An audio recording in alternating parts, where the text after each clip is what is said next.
Chapter 5, Illinois, 1985. Saul had a one-bedroom apartment waiting for us on the south side of Chicago. I wasn't happy about being pregnant, but I knew that I loved this man enough to have his baby. Saul had been good to me and had made a lot of promises that I was expecting him to fulfill. All I could see now was that I needed to be with him because I never wanted to be abandoned with a baby. It was challenging to find work during my pregnancy. Saul worked as a welder at a parts and services company, and his income was decent considering his age. He was fortunate to receive the position through one of his brothers, a supervisor there. He informed me that there will be times when his job would lay him off. However, shortly after settling into our new apartment, I called back home to Michigan to let Aunt Vanessa know that I had made it safely. It turned out that my mother was out on a manhunt looking all over for me. She had even put in a missing persons police report. Aunt Vanessa was the only one who knew what I was planning to do and the only one that I had confided in about my pregnancy. She said my mother had visited her and demanded that she tell her where I was hiding. She said to her that I decided to move to Chicago, which was all she knew. My mother had no way of verifying this with me. Saul wanted me to contact my family so they wouldn't be worried. However, the news that Aunt Vanessa gave me was that my mother had plans for me to support her financially.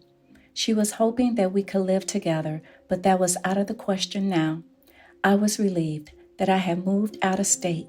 I knew I couldn't trust her behavior. I had never planned to be a part of her misery, and our bond was broken years ago. I finally ended up calling her from a payphone 2 weeks after I got settled so she would leave Aunt Vanessa alone.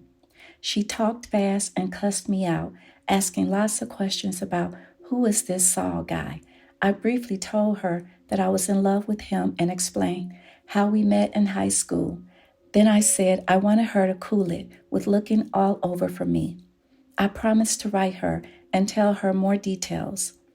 I knew my mother was not happy with my decisions, but I needed to get my point across. I hoped that would calm her down a bit. She felt that I was hiding something from her and threatened to get Saul if things were not right when she saw him.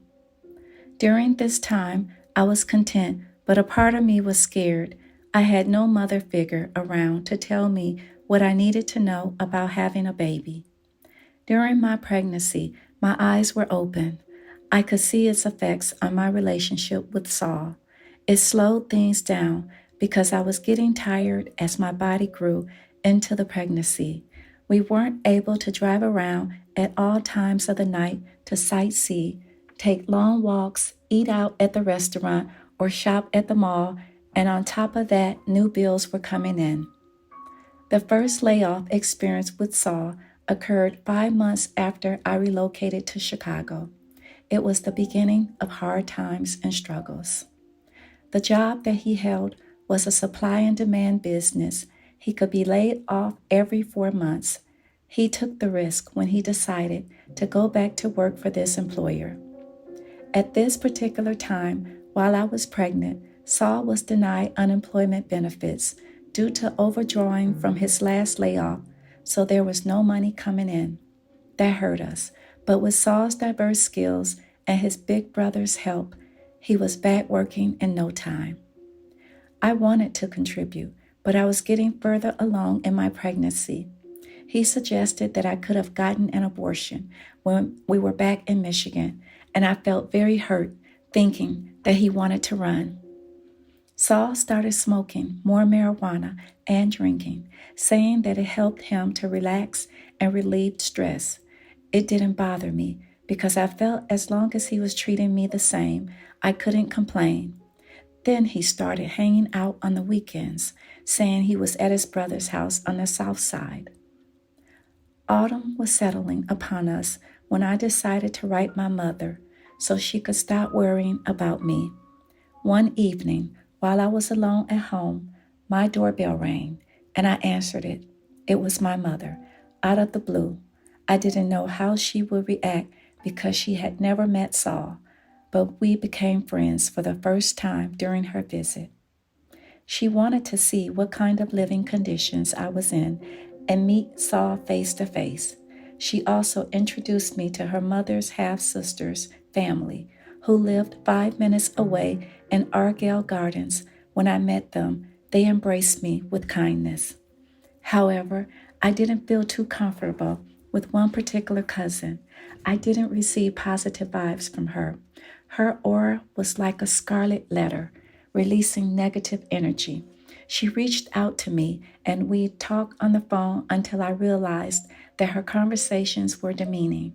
Her spirit was hateful, so I discontinued my association with her. Often, I would get into a sad mood because I had no social life or even a friend in my corner. Occasionally, on the weekends, Saul and I would go to Waukegan to visit some of his cousins. As time went on, I could see that his behavior was changing from better to worse.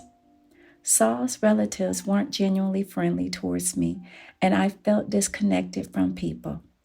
I didn't want to be alone, but it seemed to be the best thing. My mother wasn't especially fond of me being with her people.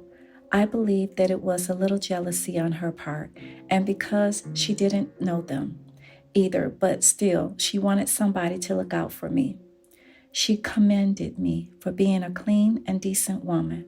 She never believed in women being friends because you had to deal with the backstabbing, fighting, competing, jealousy, and deceitfulness. She was mean and ruthless if you ticked her off, but I treated all people with kindness. I was relieved when her visit was over because she started drinking and picking fights. Shortly after Thanksgiving, I had a baby boy. The moment that I saw him, our eyes locked and joy filled my soul. He was handsome and shaped like a football star. When the doctor showed him to me, I couldn't believe that he was mine. We named him after Saul, but for short we called him JR. I was nervous about being a mother because I didn't know what to do or how to love my baby after the past abuse I had endured. I didn't know where to start, but God showed me through grace, and then it became natural. My mother encouraged me to understand that my baby and I were growing up together. I had no other real way of looking at the matter, so I allowed my baby to grow and be free. I wanted him to grow into the person he was predestined to become.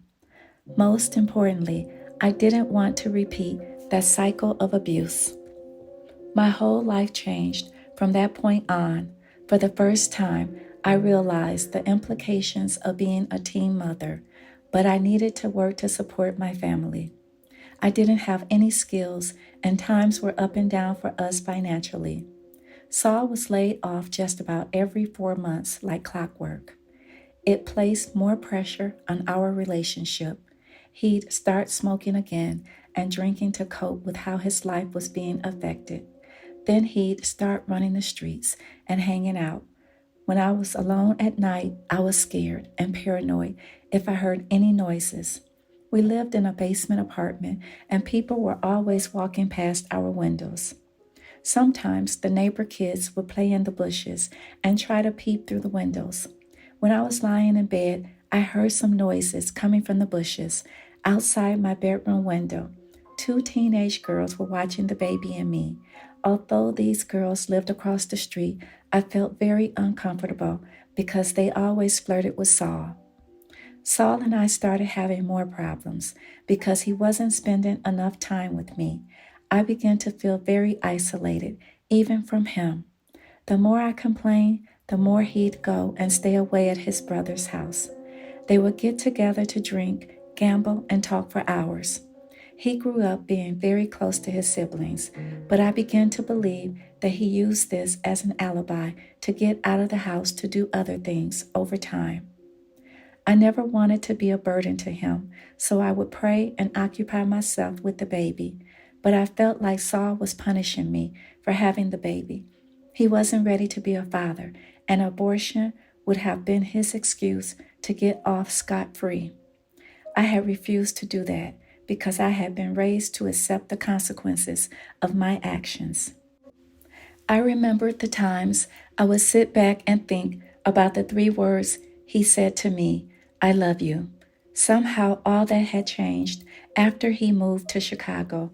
He had made many promises about what he would do and how in love he was with me before the baby.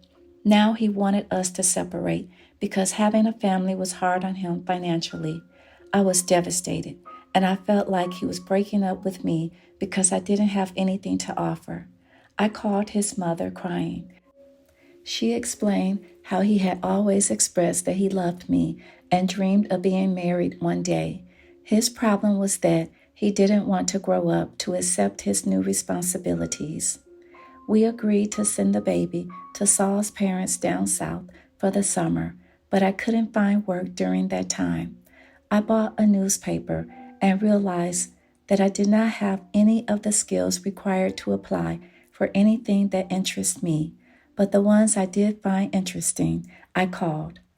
I ended up with a number that led me to the mayor's office of employment and training, where I received a referral to learn a trade to gain some current and marketable skills.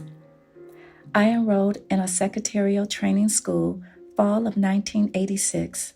The schooling was funded by the mayor's office, and the program paid for my lunch and bus fare to school. I chose to become a clerk typist, but I had no idea how to type. The prerequisite to getting into the class, I needed to know how to type 25 words per minute.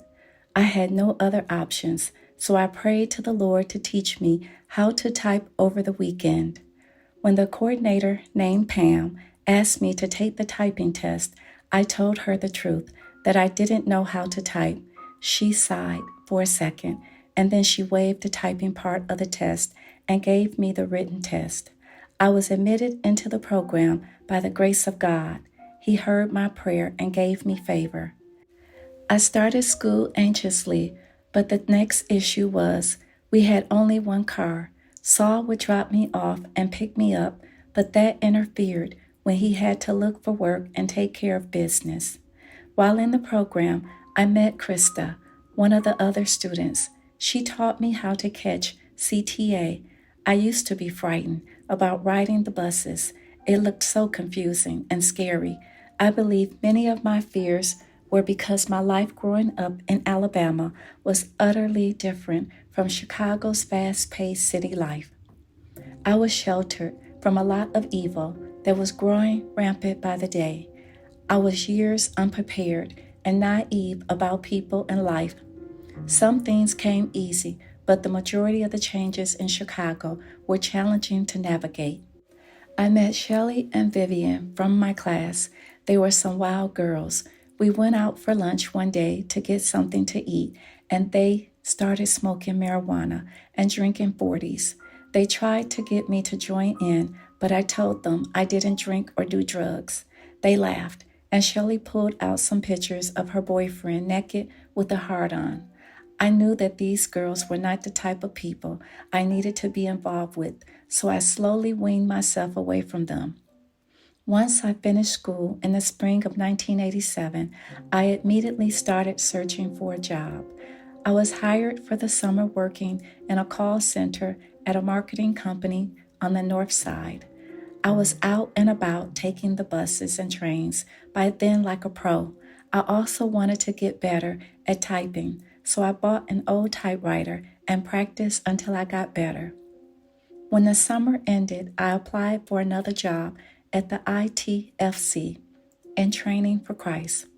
I went on the interview wearing some fishnet pantyhose and a yellow and black sweater dress. My shoes were low heel. I didn't have the slightest idea of how to dress. I got pulled to the side by the HR recruiter who gave me some valuable advice. Donna candidly said that I should never wear that kind of outfit on an interview. Instead, she advised I should wear a business outfit, preferably a suit. If I could not afford to buy a suit, I could find a nice one at the thrift store and to take it to the cleaners. I accepted her advice, which I believed was a sign. I prayed before taking the typing test, and I passed it. The job was contractual for only 6 months, but I didn't care as long as I earned an income to support my family. During the following week, I received a phone call from ITFC. They were offering me the position. I praised God for answering my prayers. Starting a new job assured me that things were going to get better in terms of finances. Then Saul received the news that his layoff status was indefinite. Whenever this happened, he'd start drinking, smoking marijuana, and running the streets. While I worked, he watched JR because we couldn't afford to send him to daycare. I knew that he didn't want to, but money was tight. Eventually, however, I had to find someone to watch the baby while Saul searched for work. As time progressed, I adjusted well to my new job, and the work environment was friendly. I prayed to God to help me learn my job and turn it into a permanent opportunity. My supervisor was quite humorous at times and talked a lot of mess. The rumor was that she had a drinking problem. She was tough on the staff that worked for her. Still, we respected her because everybody in that department wanted to become permanent.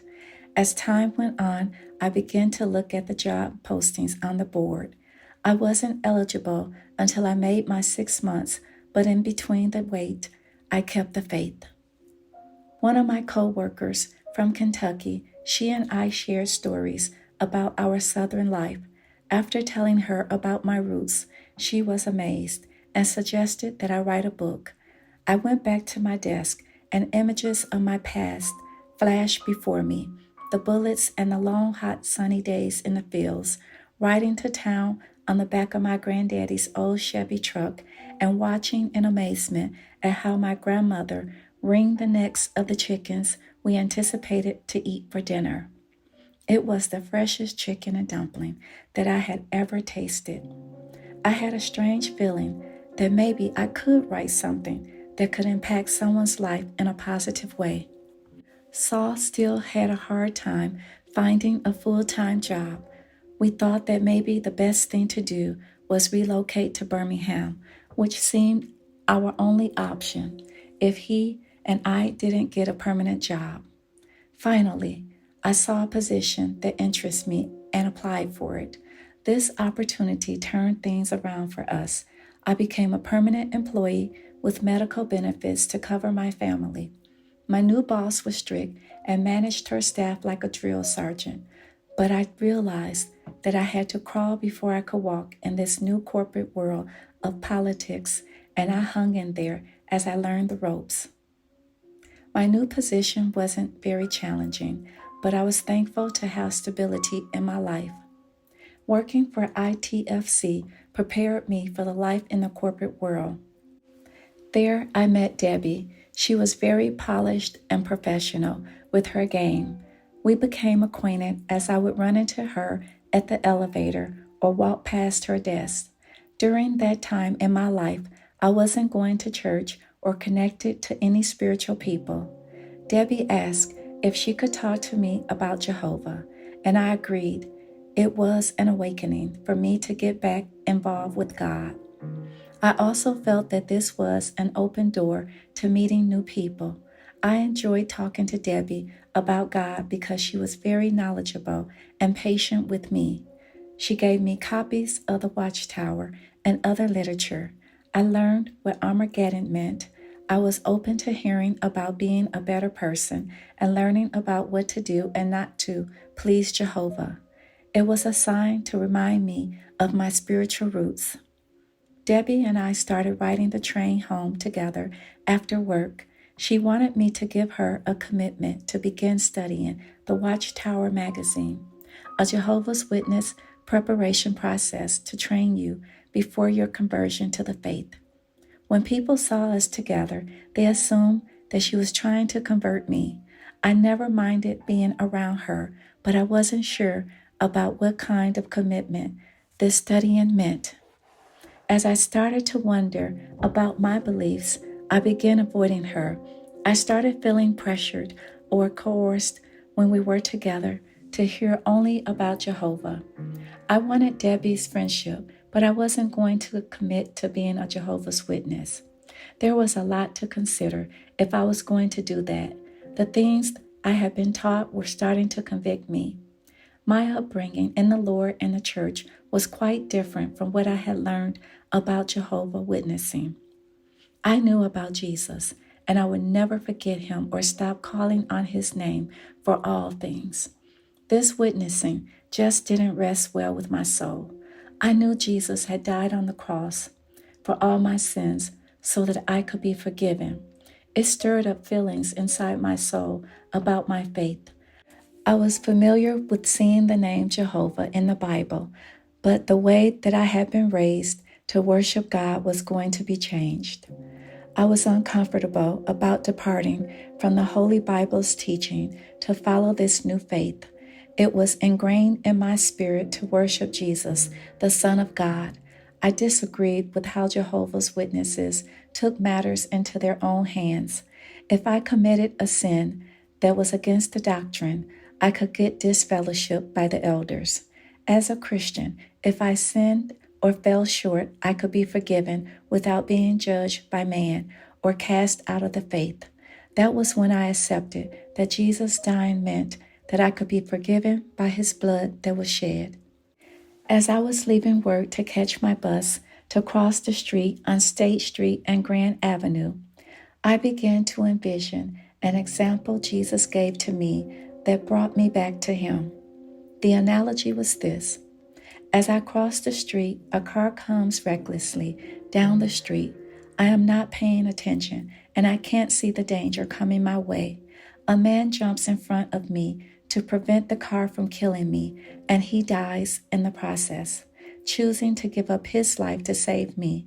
This man has a father who loves him deeply and unconditionally, but because of his son's loyal act of faith, I live. I am grateful to the Son because of what he did. He didn't have to do it, but he cared enough for me to do it. I have the utmost respect towards his Father. My praise and thanks are for the Son, first with all due respect. This analogy was put into my spirit by the Lord, became my reality check for coming back to Jesus. I came into an understanding of the Holy Trinity. God the Father, Jesus the Son, and the Holy Spirit are all one yoke. Every part of this Trinity works together for the glory of God. After Jesus ascended into heaven, God promised to send his Holy Spirit to be our helper, leading us into all truth. If we accept Jesus into our lives, we have the Spirit of truth living inside us. John chapter 14, verses 16 through 18. Then and now I give Jesus the glory and praise because he has done great things for me. When I look back over my life, I believe that the Father and the Son are real. I cannot please God if I don't acknowledge his Son Jesus. I believe and stand firm knowing, without a doubt, that he has done too many great things in my life not to acknowledge him. I learned that I was unequally yoked by my marriage to a man who loved the world and everything in it, opposite of Christ. He was not a God-fearing man, and for that I would soon learn what price I would have to pay. My life went down a dark, demonic, twisted, evil path that became my hardest test I had ever lived. I had chosen to marry a man I loved, but faith was the road that I now had to journey down to find God. I had always dreamed of a better life and wanted to learn how to live positively in hopes of bettering myself. The steps I had to take in finding a permanent job and the career path that I had chose were the evidence that I needed to see that Jesus would always be with me. When I evaluated my life, I could see that it would require faith and trust in God to accomplish everything I prayed for. During orientation at my new job, I met a young woman named Paige. On my lunch hour one day, we met again outside the building. She was waiting for the bus. I politely reintroduced myself again, and we became acquainted. We started communicating and having lunch together. We didn't talk much about the Lord and our friendship, but she was a believer too. She was pursuing the casting business and shared some of her experiences about being an extra in certain movies. I was intrigued and asked to hear more. We talked about all types of things to do while living in Chicago. Coming to work became a lot more exciting because I had finally met someone cool and into doing fun stuff. Paige and I planned on our lunch hour to sign up with a casting agency. I told my god sister, Amaris, about it, and she came along too. She was a good friend I had met through Saul's relatives. She felt sorry for me when she first met me because she knew that his relatives weren't fond of me. She confided that they had told her that I was ugly and some other mean and hateful things, but she said that after meeting me, she couldn't believe my spirit and heart. We hit it off. She was fond of JR and offered to babysit sometimes. I introduced her to Paige and we all registered with the agency. It brought back those fantasies of being an actress, which my father had shattered. Paige and I talked more and more about the business as I became more interested. She coached me on how the agency worked, which was similar to how a temporary agency worked. If they called you and you worked on the assignment, you would get a paycheck. If you were talented or lucky, you could land a speaking part, be a stand-in, or be a principal. Also, the part could bring steady work and gain you exposure. Sometimes there was food provided on the assignment, along with a chance to see the stars and maybe meet them. Right after registering with the casting agency, we were cast into a big movie, The Velvet Box, as extras.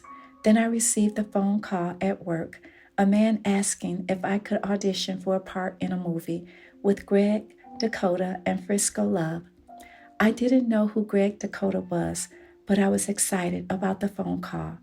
I started asking more questions, thinking this could be my big break. But even though he called a lot, he never answered all my questions.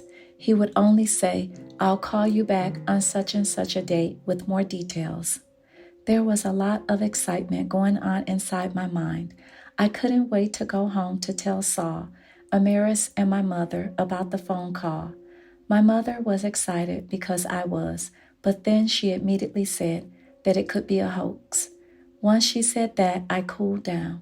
She was never going to be happy for me. She was tough to convince about anything. But then she expressed that she was proud of me for bettering myself and raising my son. The anonymous phone calls continued from this man who would never give me all the details. What I learned from each phone call, I related to Paige. She advised that I get an agent. The phone calls went on for about 2 weeks, and I became perplexed about what was truly going on.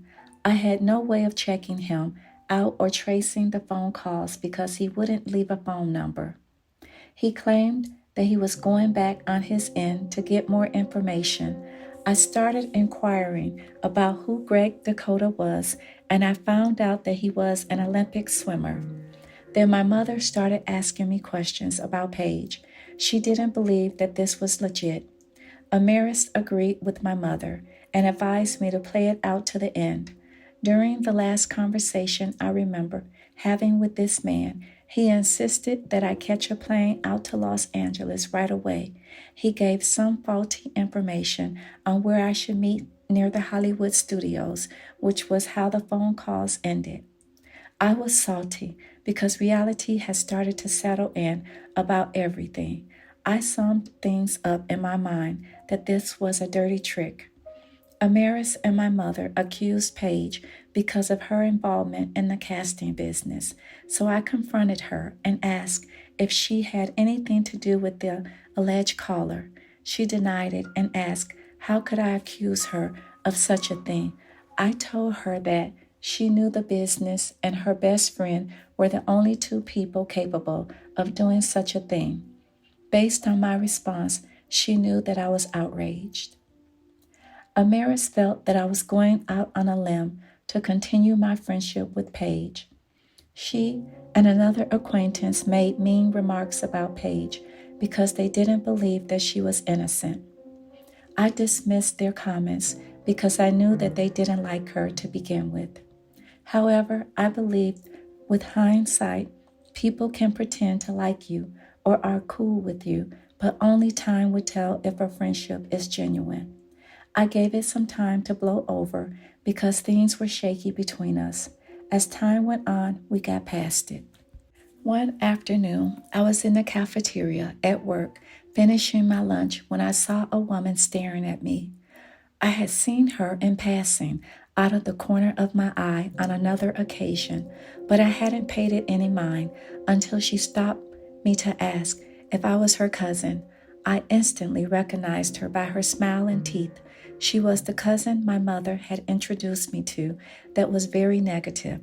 Her facial expression told me that she couldn't believe her eyes.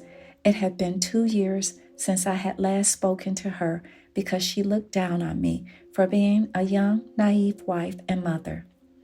I was working at a prestigious company and doing something positive to elevate myself. I did not want to be involved with her, so I kept my questions very limited. In life, there are some people whose spirits you can quickly read. Looking back over the years, I can see that God has a way of allowing people to cross my path that made me feel inferior to them. Nevertheless, He always reveals that He is with me. She was a temporary employee. After she left the company, we never spoke again. By our paths crossing, it assured me that if God is for you, then who can be against you? With faith and perseverance, all things are possible, and anyone can achieve a positive change. Paige and I enjoyed getting into fashion and hairstyles. On our lunch hour, we would hit the stores to shop and eat. We enjoyed walking and talking while we explored several eateries in downtown Chicago. I was working downtown around the high-rise buildings, and people were into their fashion. You could expect a new trend every season. It was the boost to get into the corporate mix of who was wearing what. During this time in my life, I was so excited to make new friends because I had spent so much time alone at home since moving to Chicago. I was young and naive about many things. Still, I was open to learning and discovering new adventures and fun hobbies. My marriage was still rocky, and there was always something going on secretly with Saul. I could never completely trust him. He seemed happy when I was off doing my own thing because it gave him more freedom to do what he wanted. He had too much free time on his hands. Eventually, he found an opportunity to paint for a pastor who owned apartment buildings around the Stony Island area. He paid Saul a nice weekly salary, but the only issue was that Saul had to hunt the man down for his paycheck. It's a crying shame when you're working for your people and they get funky and string you along. This job still gave Saul too much freedom to come and go as he pleased. He had big dreams about going into business, but very little action. He planned to start getting clients under contract to ensure his income. When I took trips out of town to visit my family, I'd get hang-up phone calls after I returned home. I always suspected that something was going on with Saul. I thought sometimes it was Saul's relatives playing tricks, disguising their voices as another woman. I knew how they felt about me. They had never given me a fair chance. Whenever I was around Saul's family, I knew that I was an outcast, but I endured it.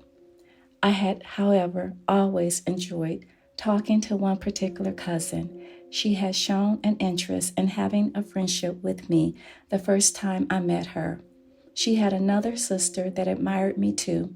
Every time I saw these girls, they would hug me and kiss me. The age difference between us was about 7 years. They admired how I dressed and how I wore my hair, and they were eager to babysit. Some folks did not like that I was getting that kind of attention. I remember one particular time I received a call from a woman who started yelling over the phone. She said, "Tell Saul to come get his baby." and she immediately hung up. I got angry because I didn't know what to do. I couldn't return the call and accuse anybody without knowing who it was that called. Back in those days, the phone company didn't have caller ID or star 69. I left it alone for a while, but my emotions were saying something different. I had thought that we were growing closer as a family because our finances were getting better. I started learning how to navigate my way into the corporate world.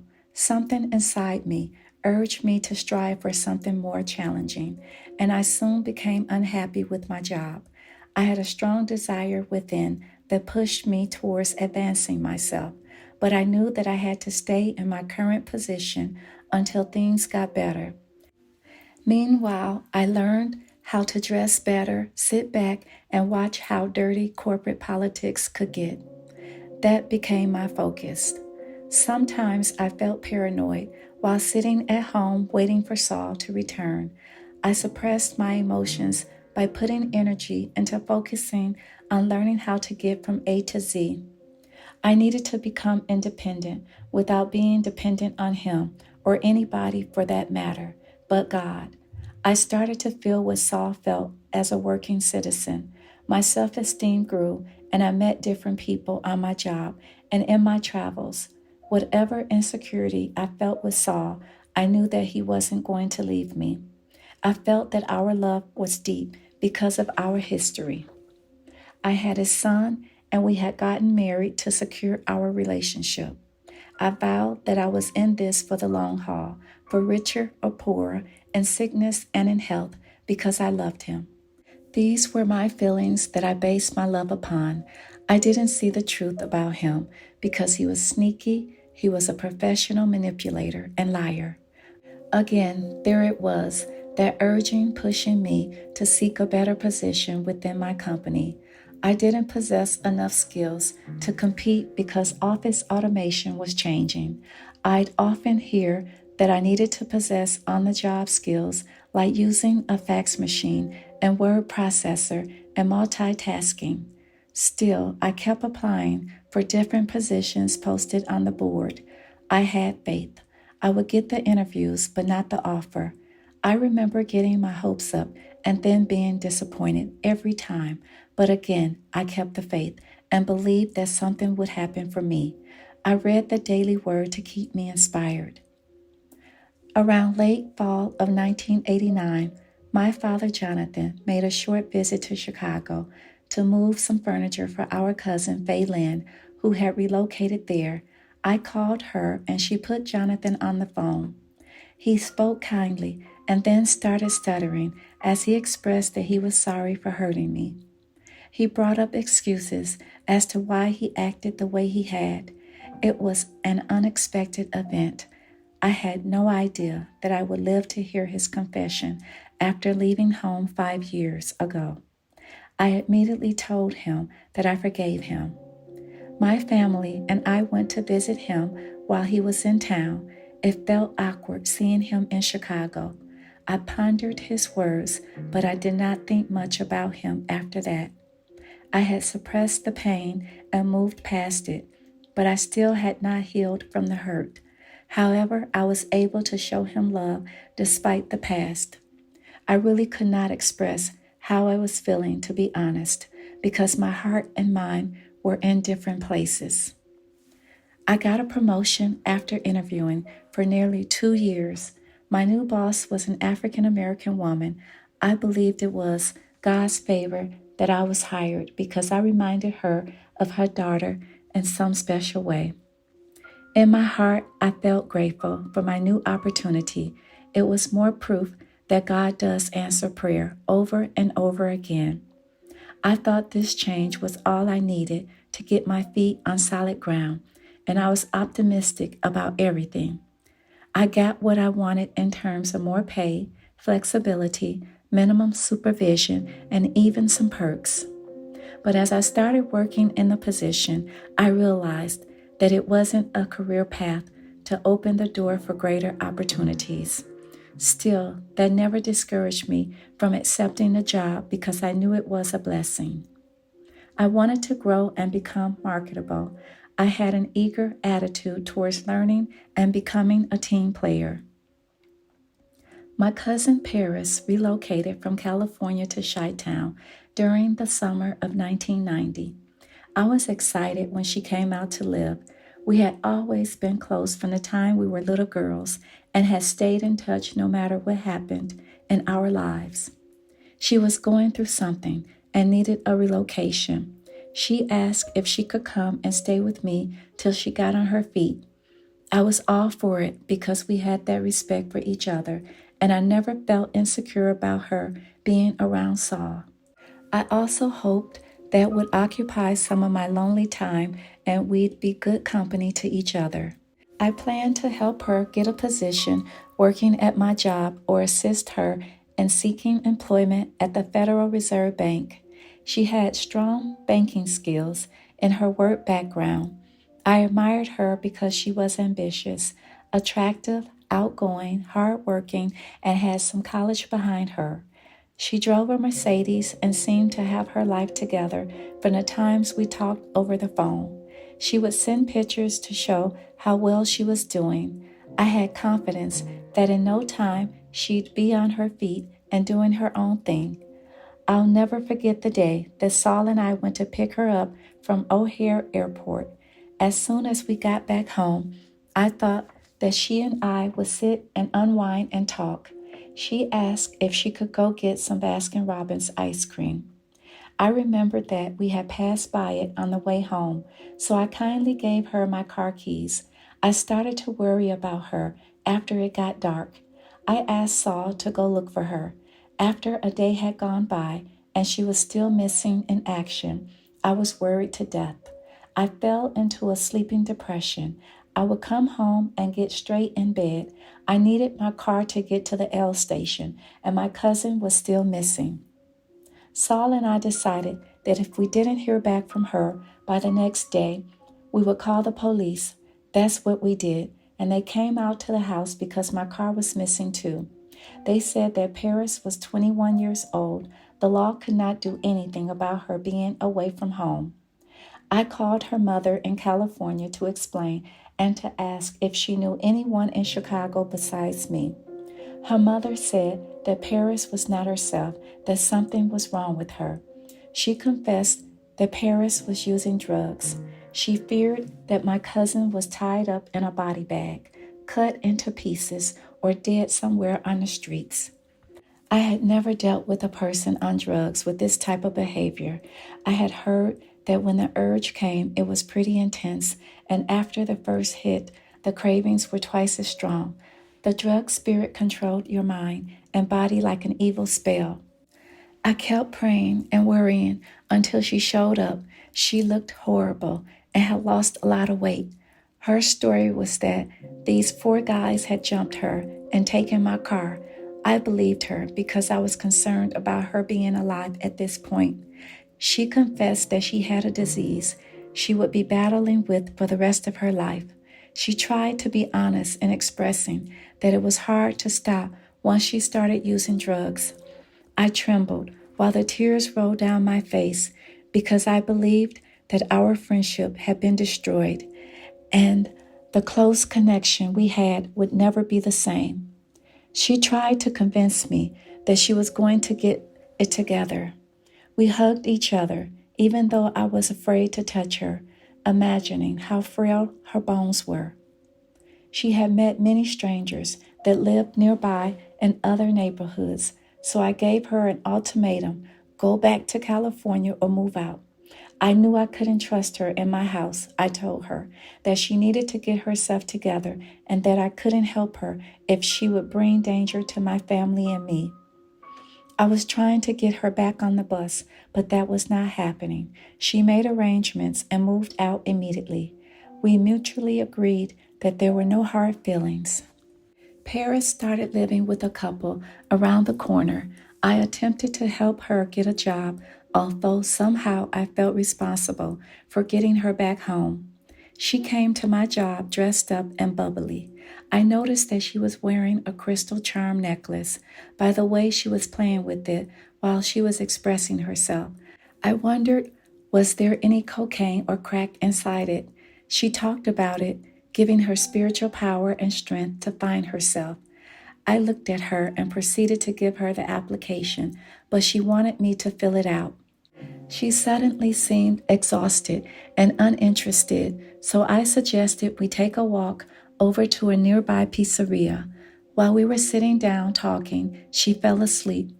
At that moment, all I could remember seeing was a beautiful, intelligent, caramel skinned woman trapped inside another world.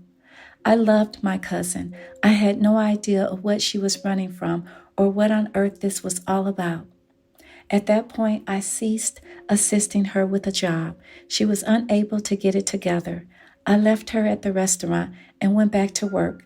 Later that evening, Saul and I received a phone call from a man who said he had my car. Saul asked him how did he get the car. The man said a woman with braids had given him the car in exchange for some drugs. He was anxious to give it back, fearing that it had been reported stolen to the police. He ended the conversation by telling us we could find the car at the L station on 95th Street parked inside a gas station. Thoughts were racing through my mind. I wondered if some of the strange man's boys would jump us or start shooting. We didn't know what the devil was going on or what else Paris had done. I knew that I had opened the door to another set of problems and issues that I had never bargained for. I was frantic and paranoid about the whole ordeal, but Saul didn't pay it any mind. I vaguely remembered hearing bits and pieces of a rumor in the family that Paris had gotten into some wild partying and smoking drugs. I never knew that she was attracting trouble and bringing this type of drama home. She was wheeling and dealing, as they call it in the streets.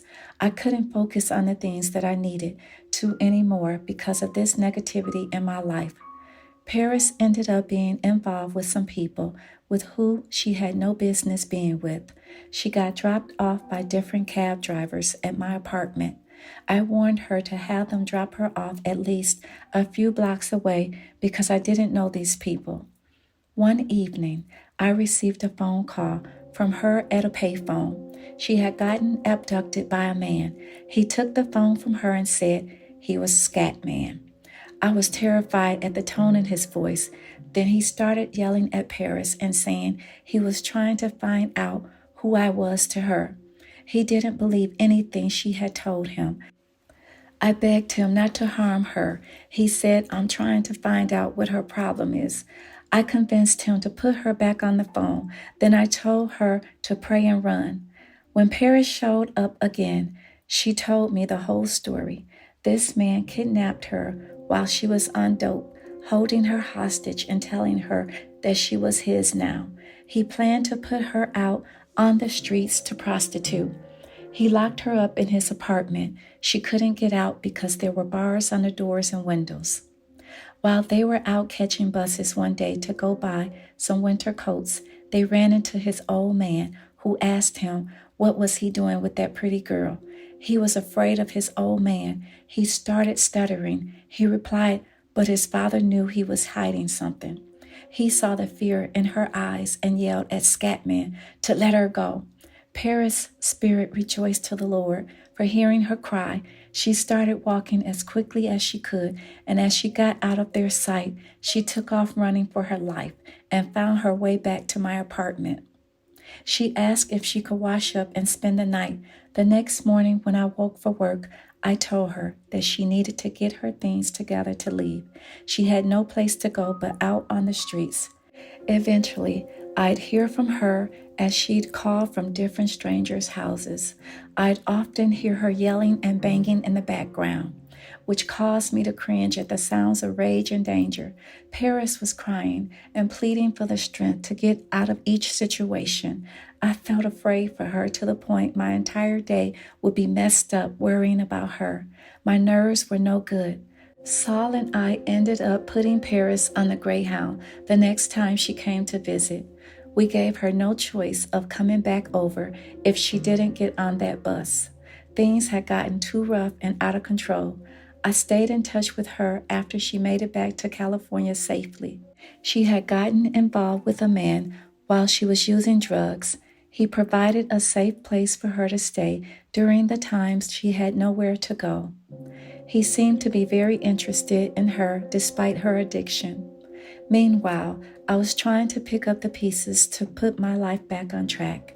One day, after picking up my son from daycare, I was driving down 103rd Street when I heard some guys yelling. When I looked around, they pointed and screamed, "Get her!" I pressed down on the accelerator. 4 men were running behind my car. I felt an eerie feeling that this was somehow associated with Paris. I panicked, unable to believe that this was happening. I was afraid for my life, trying to figure out what Paris must have done to tick these guys off. Only God knew the truth, but I believe these were the same guys Paris had hooked up with the first evening on her way to Baskin Robbins. When they saw my car, they recognized it. Paris and I had our hair alike that summer, and people often assumed that we were sisters. I started praying. Saul and I thought that the dust had settled after a few months.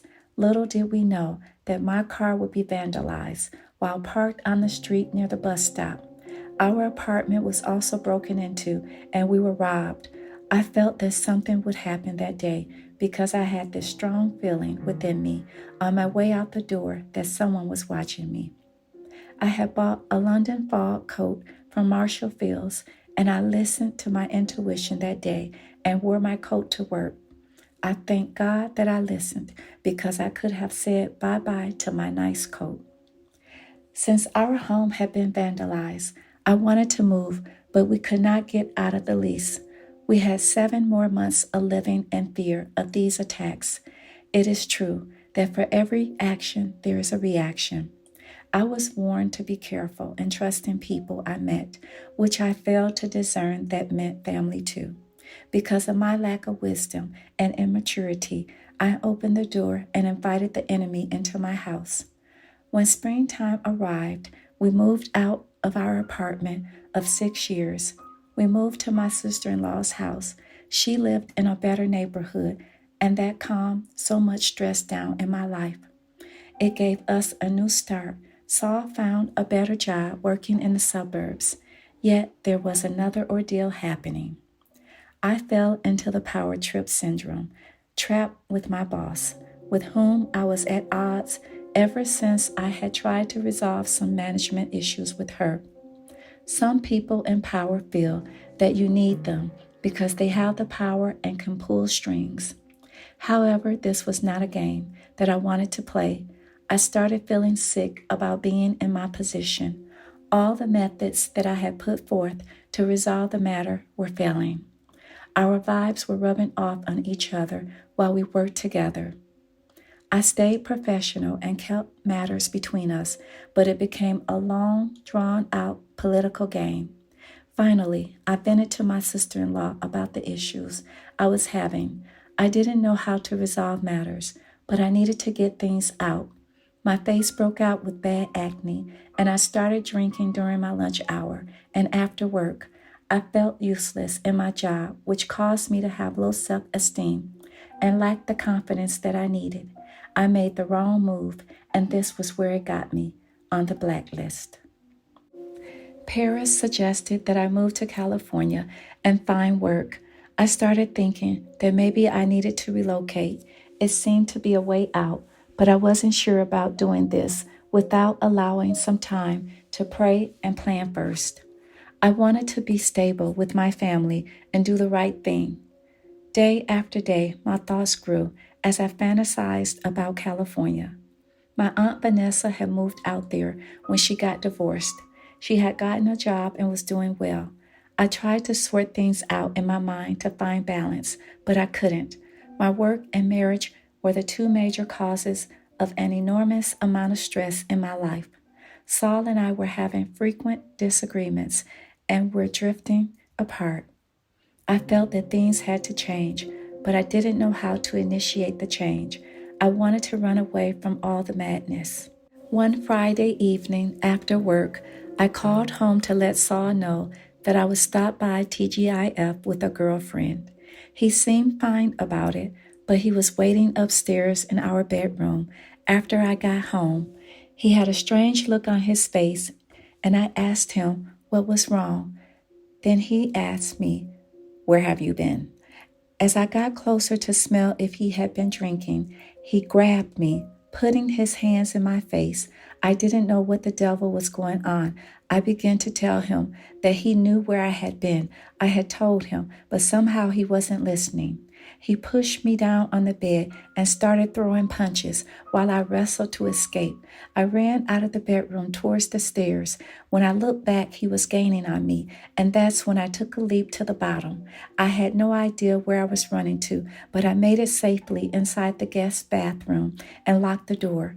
Saul was pulling on the door and yelling at me to open it, but I was too scared.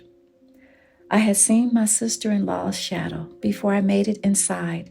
She was sitting in the den. I heard her voice, but I didn't know what she was saying. I had no idea what was happening to Saul. I could tell that he had been drinking liquor and getting high, but I was most disturbed by his behavior because it happened out of the blue. I stayed inside the bathroom all night crying and reminiscing about when I had to fight my father while growing up. I was trying to cope with my issues, but it kept me off balance. I felt I was losing the battle and doing right because everything seemed to be destructive.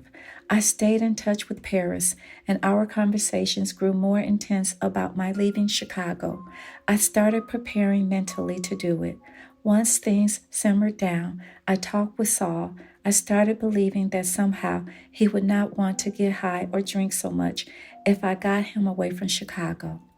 Surprisingly, he went along with the whole idea of us relocating to California. Paris had gotten pregnant while she was in Chicago, and she brought the baby out to visit the father. Her mom and my uncle drove out too, and they came by my sister-in-law's to pick up JR. Paris and her mother had agreed to watch him in California until I got there. I believe that Paris was clean and acting responsibly for once in her life since having her baby. Our frequent phone calls and her living with her mom assured me that someone was there in case she were to relapse. Things were falling into place, making it possible for me to get my wheels in motion. I saw no reason to stick around to fight with my job. I felt defeated. I submitted my resignation letter and had my exit interview with HR. On my last day, my boss and her manager walked past me without speaking a word about my resignation. Saul agreed that I should move first to get things set up since we would be living near my family. I packed up my things and updated my resume. I heard a lot of discouraging advice about the pros and cons if I moved to California. As I pondered about my problems and fears, I was too emotional and became so overwhelmed that I lost hope. I did not have the wisdom to see who was right and not good for me. I was attracting all of this negativity into my life.